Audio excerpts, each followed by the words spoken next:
অনেকদিন আগের কথা। এক গ্রামে অনামিকা ও অন্তরা নামের দুই বোন বাস করত। অনামিকা ও অন্তরা ছিল এতিম। ওদের বাবা মা জলোচ্ছ্বাসে মারা গিয়েছিল। ওরা দুই বোন শহরে পড়াশোনা করত, তাই ওরা বেঁচে গিয়েছিল।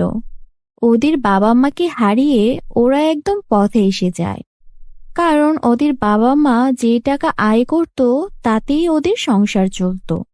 ওদের কোনো টাকা সেভিংস ছিল না। দুই বোন একদম বিপদে পড়ে যায়। এতিম দুই মেয়ের জন্য পুরো পৃথিবী তখন অনেক কঠিন হয়ে যায়। ওদের পড়াশোনা ছেড়ে দিয়ে গ্রামে এসে থাকতে হয়। ওরা দুই বোন অনামিকা ও অন্তরা গ্রামের মানুষের বাড়িতে বাড়িতে প্রথম দিকে কাজ শুরু করে, কিন্তু এতে ওরা যে টাকা পেত তাতে ওদের ভরণ পোষণ চালানো কঠিন হয়ে যেত। কেননা ওরা এতিম বলে গ্রামের মানুষজন ওদেরকে ঠিকমতো টাকা দিচ্ছিল না। অনামিকা আর অন্তরা কিভাবে কি করবে তাই নিয়ে প্ল্যান করতে থাকে। বন্ধুরা, তোমরা যারা গল্পটি দেখছো তোমাদের নাম কমেন্টে লিখে জানাও। আমরা নেক্সট গল্প তোমাদের নাম দিয়েই বানাবো।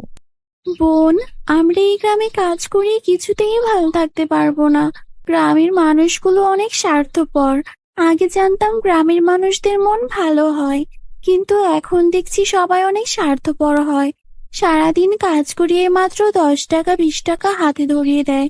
ও টাকা দিয়ে তো আমাদের খাবারও হয় না। আমরা বরং শহরে গিয়ে কাজের সন্ধান করি। তুই কি বলিস? না না বোন, শহরে গিয়ে কাজ করা আরো অনেক বেশি কঠিন। শহরের মানুষজন শুনেছি কাজের মেয়েদের ধরে বিক্রি করে দেয়। ওটা করা যাবে না। এমন কিছু করতে হবে যেন আমরা এই গ্রামে থেকে মানুষের কাছ থেকে টাকা নিতে পারি। শোন না, আমরা আগে যে স্কুলে পড়তাম আমাদের তো সেখানে সেলাই কাজ শিখিয়েছিল। আমরা বরং সেলাই করে কিছু বিক্রি করি। সেলাই করে কিছু করতে গেলে তো কাপড় দরকার হবে। কাপড়ের টাকা কোথায় পাবো? আমাদের কাছে তো কোনো টাকা নেই। আরে, বাজারে তো অনেকগুলো দোকান। কাউকে না কাউকে যদি বলি আমাদের কিছু কাপড় ধার দিতে, নিশ্চয়ই দিয়ে দেবে। আর তাছাড়া আমরা তো আমাদের পুরনো জামা কাপড়গুলো দিয়েও কাজ শুরু করতে পারি। যদি আমরা কিছু বানিয়ে বিক্রি করে দেখি অল্প কিছু টাকায়।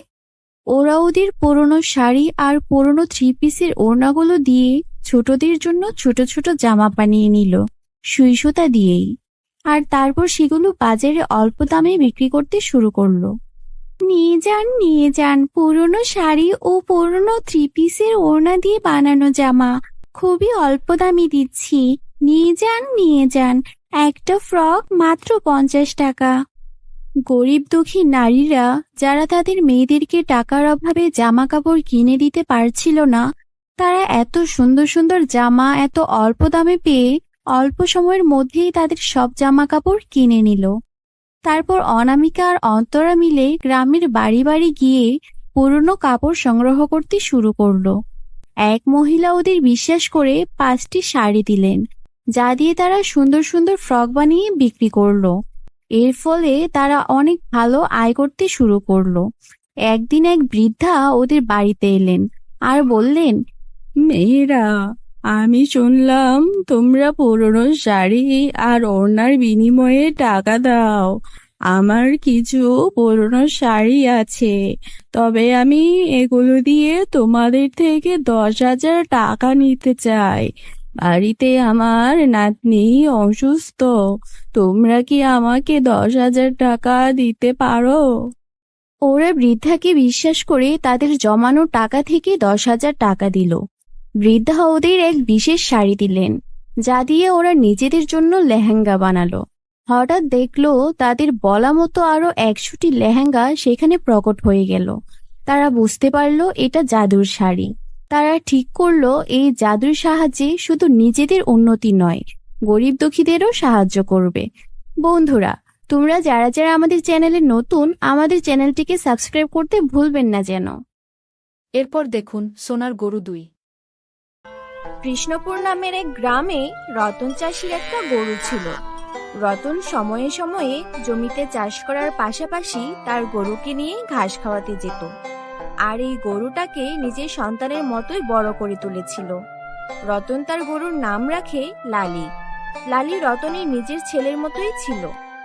বুঝলি লালি, সবাই বলে তোকে বিক্রি করে দিয়ে একটা গাই বাছুর কিনে আনতে, কিন্তু তুই যে আমার ছেলে, ছেলেকে কি কখনো বিক্রি করা যায়?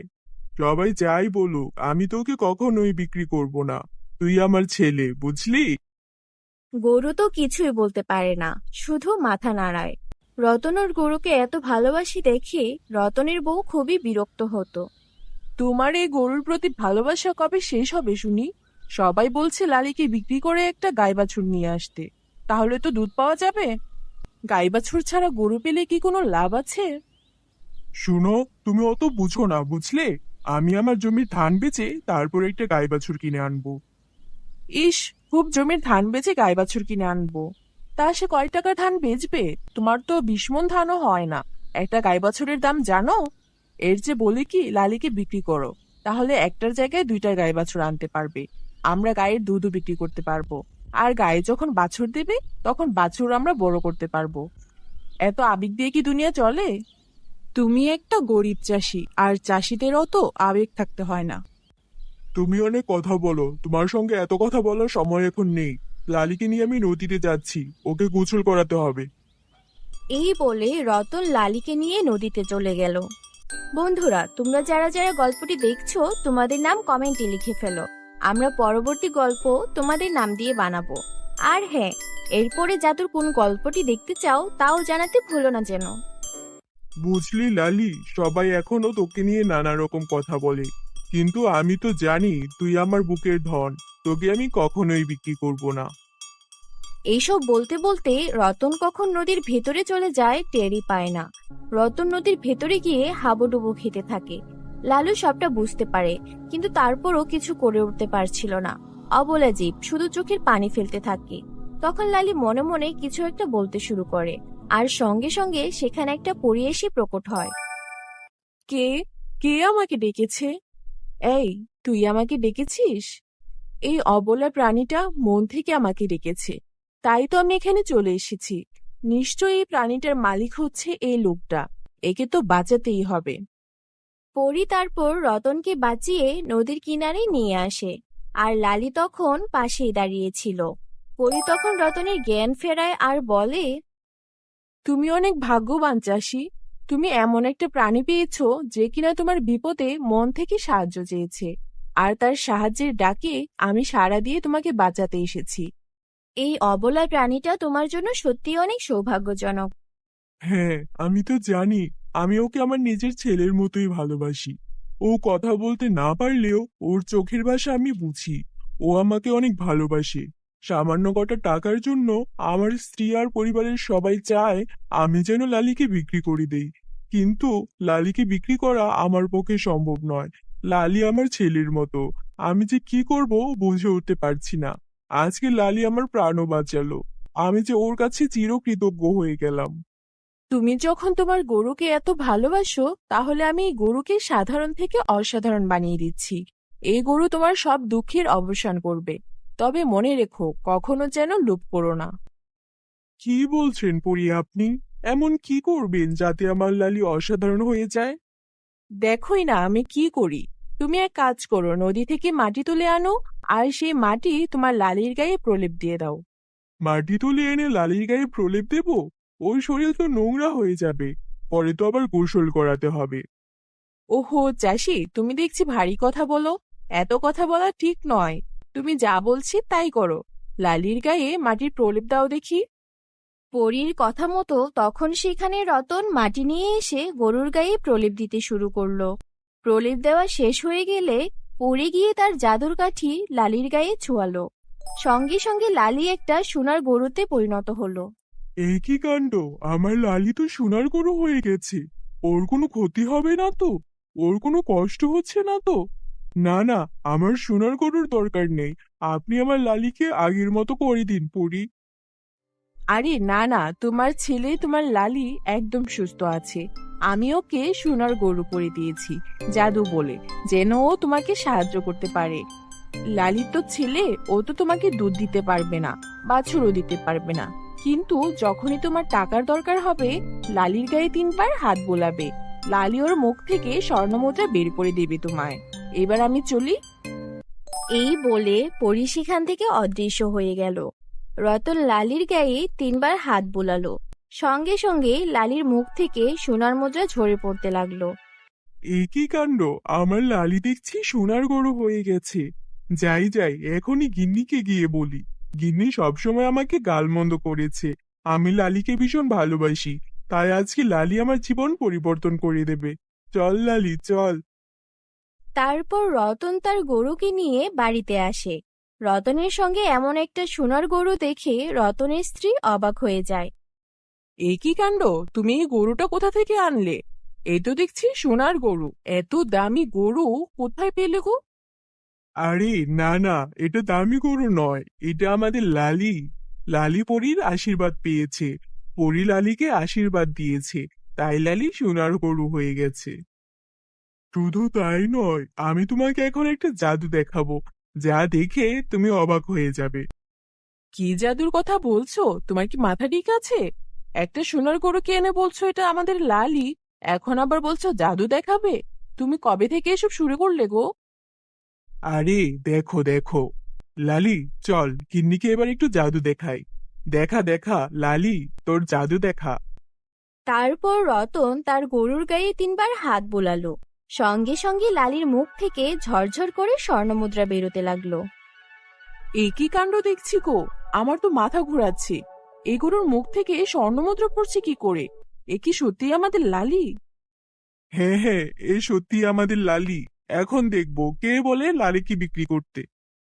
এরপর রতন লালির থেকে সেই স্বর্ণমুদ্রাগুলো নিয়ে তার অবস্থার পরিবর্তন করতে শুরু করলো। নিজের বাড়ি, নিজের জমি সবকিছুই আরো বেশি আভিজাত্যপূর্ণ করে ফেললো। শুধু তাই নয়, রতন লালির থেকে স্বর্ণমুদ্রা নিয়ে গ্রামের অসহায় গরিব দুঃখীদেরও সাহায্য করতে লাগলো। বন্ধুরা, আমাদের চ্যানেলে নতুন হলে চ্যানেলটিকে সাবস্ক্রাইব করতে ভুলো না যেন। Bye bye. এরপর দেখুন সোনার চুল রূপার চুল। জাদুর সোনার ও রূপার চুল। গরিব কৃষক রহিম মিয়া তার 3 মেয়ে লিয়া, বিপাশা ও অনামিকাকে অনেক ভালোবাসতেন। যদিও তারা সুন্দরী ও গুণবতী ছিল, কিন্তু দুর্ভাগ্যবশত রহিম মিয়ার স্ত্রী মারা গেলে তিনি আবারও বিয়ে করেন। আর নতুন মা আসার পর 3 বোনের জীবন দুর্বিষহ হয়ে ওঠে। তোমাদের রূপ আর ভালো স্বভাব দেখে লোকজন প্রশংসা করে, তাই না? এবার দেখো কেমন লাগে। এই রূপ দিয়ে মনে করেছো মাথা কিনে নিয়েছো? আমি এসব সহ্য করব না। এমন কাজ করব যেন এই 3 মেয়ের জীবন একদম দুর্বিষহ হয়ে যায়। ওই লিয়া, বিপাশা, অনামিকা কি ভেবেছে ওই সুন্দর কথা, সুন্দর চেহারা দিয়ে সারা জীবন খুশি থাকবে? না না না না, আমি ওদের খুশি বরদাস্ত করব না। এবার সবাই দেখবে আমার কামাল। বন্ধুরা, তোমরা যারা গল্পটি দেখছো তোমাদের নাম কমেন্টে লিখে জানাও। আমরা নেক্সট গল্প তোমাদের নাম দিয়ে বানাবো। এইদিকে সৎ মা একদিন গোপনে কালো জাদু করে 3 বোনের মাথার চুল পুরোপুরি টাক করে দিল। তখন লিয়া কাঁদতে কাঁদতে বলতে লাগলো, এ কি হলো বোন? আমাদের মাথার এমন ঘন কালো চুল কোথায় গেল? এই চুল ছাড়া আমাদের তো দেখতে বিশ্রী লাগবে।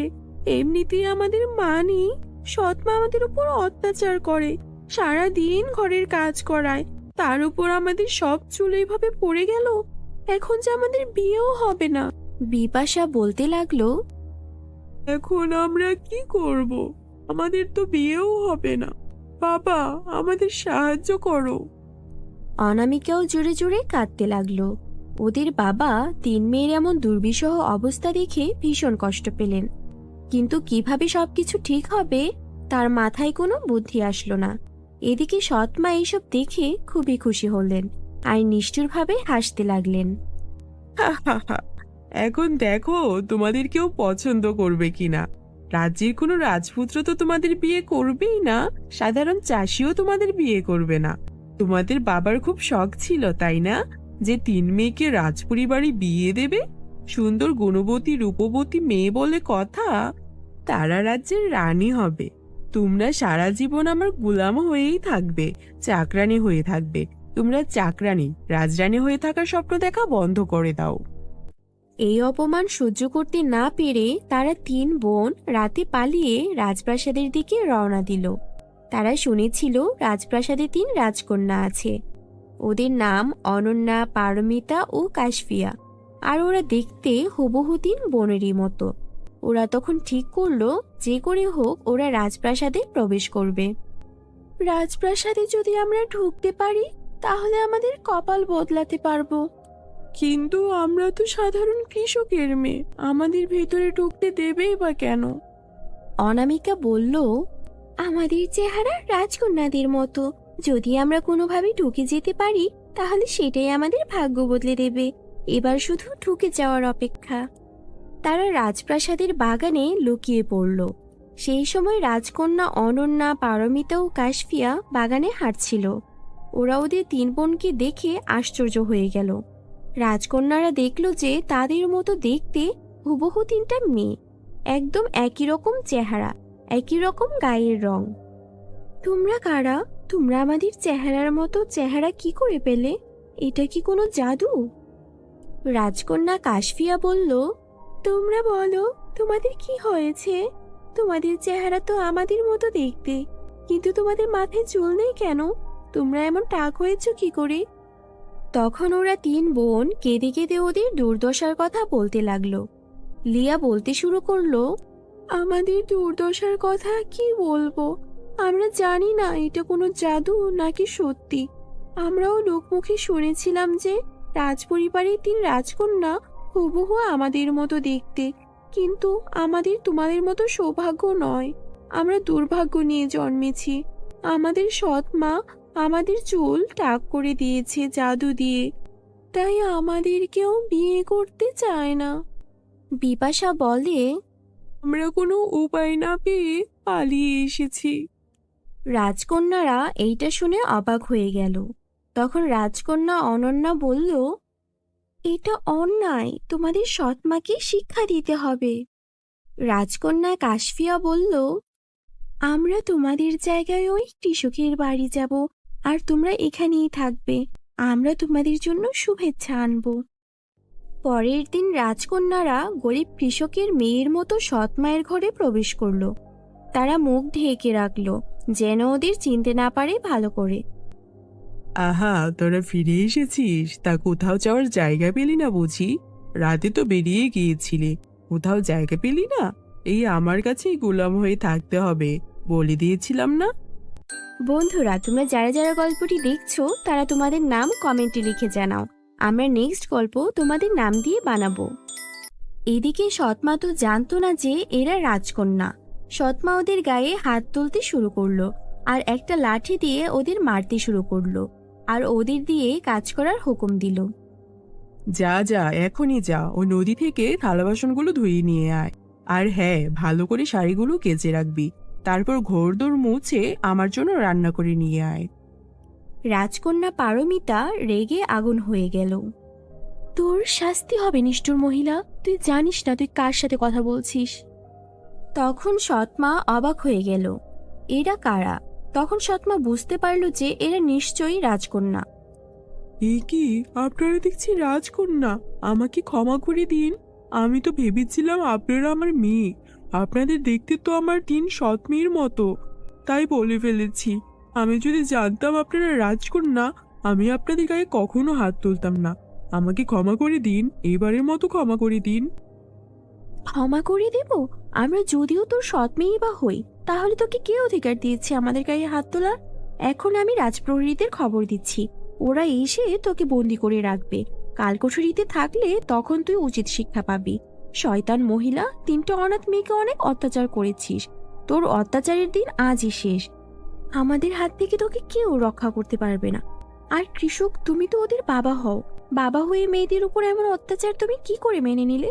তুমি এমন বাবা, তাই তোমাকে আমাদের ইচ্ছে হচ্ছে ওই কালকোঠরিতে বন্দি করতে। কিন্তু তোমার তিন মেয়ের কথা ভেবে তোমাকে বন্দি করছি না।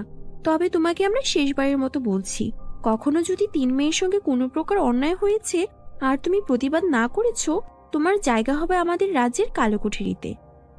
রাজকন্যা প্রহরীদের বলেই রেখেছিল। ঠিক তখনই রাজদরবার থেকে রাজা ও সেনারা এসে সৎমাকে ধরে ফেলল। তুমি সাধারণ মানুষের উপর অন্যায় করেছো, তোমার শাস্তি হবেই হবে। আমি আমার তিন মেয়ের এমন কাজে অনেক খুশি হয়েছি। তোমরা অনেক ভালো কাজ করেছো আমার রাজকন্যারা। সৎমা কাঁদতে লাগলো, কিন্তু সৎমায়ের কান্না কেউ শুনতে চাইল না। রাজকন্যারা ফিরে আসলো আর ওদের 3 বোনকে বলল, তোমরা আর কষ্ট পেও না, তোমাদের সব দুঃখ দূর হয়ে যাবে। ওই সৎমা শাস্তি পেয়েছে, আর তোমাদের মাথার চুল নেই তো, তাই তো তোমাদের দুঃখ। এখনই আমাদের রাজবতী বুড়িকে খবর দিচ্ছি। তখন রাজবতী বুড়িকে আনা হলো। রাজবতী বুড়ি বললেন, আমি জানি তোমাদের এই কষ্টের কথা, তোমরা চিন্তা করো না, আমার জাদুর পানি তোমাদের চুল ফিরিয়ে দেবে। তখন রাজবতী বুড়ি 3 বোনের মাথায় জাদুর পানি ছিটালেন। ওরা আশ্চর্য হয়ে গেল। লিয়া বলল, এ কি হচ্ছে বিপাশা, অনামিকা? আমার চুল ফিরে এসেছে, আর শুধু সাধারণ চুল নয়, সোনার মতো চকচক করছে। অনামিকাও দেখলো ওর মাথার চুলও রূপার মতো চকচক করছে। ওরা 3 বোনই সোনা রূপার চুল পেয়ে গেছে। ওরা 3 বোন অবাক হয়ে গেল। তখন রাজাও বলল, এটা কি আশ্চর্য জাদু! এর আগে তো এমনটা কখনো হয়নি। বুদ্ধিপুরীর জাদুর পানিতে সবাই সাধারণ চুল ফিরে পেয়েছে, আর তোমরা 3 বোন জাদুর সোনার চুল ও রূপার চুল ফিরে পেয়েছো। তোমরা আমার রাজ্যের জন্য আশীর্বাদ। তোমরা সত্যিই অসাধারণ। রাজপ্রাসাদে বিশাল উৎসব হলো। 3 রাজপুত্র তখন লিয়া, বিপাশা ও অনামিকাকে বিয়ে করে নিল, আর সৎমাকে কালকুঠুরিতে বন্দি করা হলো। ওরা 3 বোন অবশেষে রাজপরিবারের সদস্য হয়ে গেল। বন্ধুরা, এই গল্প থেকে আমরা কি শিখলাম? অন্যায় করলে তার শাস্তি হয়। সৎ ও ভালো মানুষেরা সবসময় পুরস্কৃত হয়। সাহসী হলে ভাগ্য বদলানো খুবই সহজ। বন্ধুরা, তোমরা যদি গল্পটি পছন্দ করে থাকো, তাহলে আমাদের চ্যানেলটিকে এক্ষুনি সাবস্ক্রাইব করে ফেলো, আর পাশে থাকা বেল আইকন অন করে দাও। Bye bye. রূপনগরের এক কোণে ছিল এক জাদুময় গ্রাম। সেখানে ছিল এক বিস্ময়কর সোনার গাছ। সেই গাছের ফল ছিল সোনার মতো ঝকঝকে, হীরা মুক্তা দিয়ে ভরা। এই গাছটি গ্রামের প্রতিটি মানুষকে সাহায্য করত। যখনই কেউ কোনো সমস্যায় পড়তো, তারা চলে আসতো সেই গাছের কাছে। আমার মেয়ের বিয়ে, আমাকে কিছু টাকা দিন গহনা বানানোর জন্য, দয়া করে সাহায্য করুন। নিশ্চয় বুড়িমা, আপনি অবশ্যই টাকা পাবেন। যতদিন এই গাছ আছে, আপনাদের কারোর কষ্ট হবে না। এই বলে সেই সোনার গাছ তাকে অনেক সোনা দিল, যাতে করে তিনি বড় করে মেয়ের বিয়ে দিতে পারেন। এভাবে একের পর এক মানুষ আসতো, আর গাছ তাকে সাহায্য করত। এই গ্রামে থাকতো তিথি নামের এক এতিম মেয়ে। সে সবসময় গাছের চারপাশ পরিষ্কার করত, পানি দিত, কিন্তু কখনো কিছু চাইতো না। একদিন গাছ নিজেই বলল, তিথি, তুমি কত ভালো, বিনা স্বার্থে আমার সেবা করো, পানি দাও, পরিষ্কার করো, কিন্তু অন্যরা শুধু নিতে চায়, কেউ কিছু দেয় না। তিথি বলল, জাদুর গাছ, আমি তো আছি আপনাকে দেখভাল করার জন্য। আপনি ছাড়া তো আমার কেউ নেই, আমি সবকিছু আপনাকেই ভাবি। তিথি খাবার খেয়ে দ্রুত গাছের কাছে ফিরে আসতো। গাছও খুশি থাকতো তার সঙ্গে। এভাবে তারা হেসে খেলে দিন কাটাতো। একদিন গ্রামের বাইরে থেকে এলো আমাদের চ্যানেলটি সাবস্ক্রাইব করুন আর বেল দিন।